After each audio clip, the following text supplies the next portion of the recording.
বাড়িতে ৩ মাসের ছোট বাচ্চা রেখে বড় বউ মিলে একটু বেরিয়েছিলাম দুজনে সময় কাটাবো, ঘুরবো।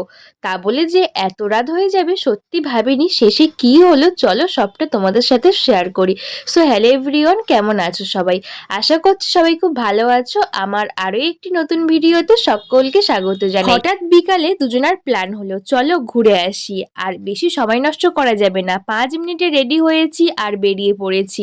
আর রাত হলে কিন্তু বাড়িও ফিরতে পারবো না। প্রায় 1 বছর পরে যাচ্ছি সেই জায়গা। কোথায় যাচ্ছি জানো?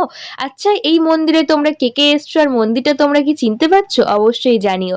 আজকে আমরা বেরিয়ে পড়েছি বিকাল বিকাল। তো দেখো যাওয়ার পথে কিন্তু আবার পুলিশ মামাদের হাতে পড়লাম। তো চলো যাওয়া যাক। আজকে কিন্তু আমি যাচ্ছি আমাদের ওই বাড়িতে, মানে বাপের বাড়িতে। প্রায় 1 বছর পরে এইরকমই ফেব্রুয়ারি মাসে গেছিলাম আর ফেব্রুয়ারি মাসে আবার গেছি।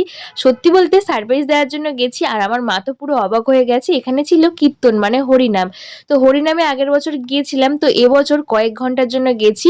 আর আমার বাপের বাড়ির রাস্তা এত দূরে, যেতে আসতেই কিন্তু আমার 3 ঘন্টা লেগে গেছে। শখ করে বাপের বাড়িতে আসলাম, কিন্তু থাকতে পারলাম না। আধ ঘন্টাও শান্তি পেলাম না, কারণ বাড়িতে যে তাকে রেখে এসছি সেই চিন্তা আমার মাথায় চলছে। মা দুটো বেলুন কিনে দিয়েছে আর ভাবলাম চলো একটু সবাই মিলে ফুচকা খাই, কারণ বেবি হওয়ার পর থেকে আমি এই ফার্স্ট টাইম ফুচকা খাচ্ছি। আর মা যতই মন খারাপ করুক, টাটা বলে তো যেতেই হবে, কারণ আসল মানুষ তো বাড়িতে রেখে এসছি, থাকা যাবে না। তো চলো তাড়াতাড়ি বেরিয়ে পড়ি। আর আমাদের যেহেতু গ্রামের রাস্তা, তাই কিন্তু রাত হয়ে গেলে বাড়ি ফিরতে একটু প্রবলেম হবে।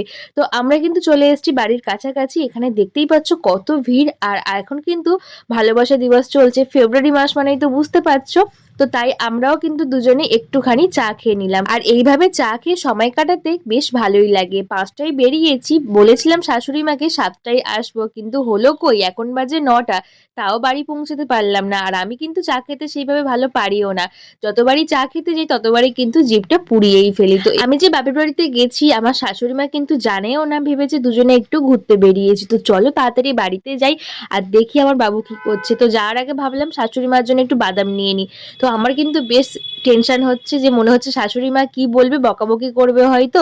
আর আমার কুট্টু সোনা কি করছে দেখো, বাড়িতে এসে দেখছি ও কিন্তু বেশ ভালোই ছিল। আর আমি যেহেতু বেস্ট পাম্প করি, তাই কিন্তু দুধ বের করে রেখে দিয়েই গেছিলাম ওর জন্য, ও সেই খেয়েছে। সারাদিন তো আমার কাছে থাকে, তাই বাড়িতে এসে দেখছি একটু চুপ হয়ে গেছে। আমার শ্বশুর মশাই বলছে এতক্ষণ ঠিক ছিল, এই কয়েক ঘন্টা হলে একটু চুপচাপ হয়ে গেছে, ভাবছে আমার বাবা মা আমাকে রেখে কোথায় চলে গেল। তো কেমন লাগলো ভিডিও জানিও।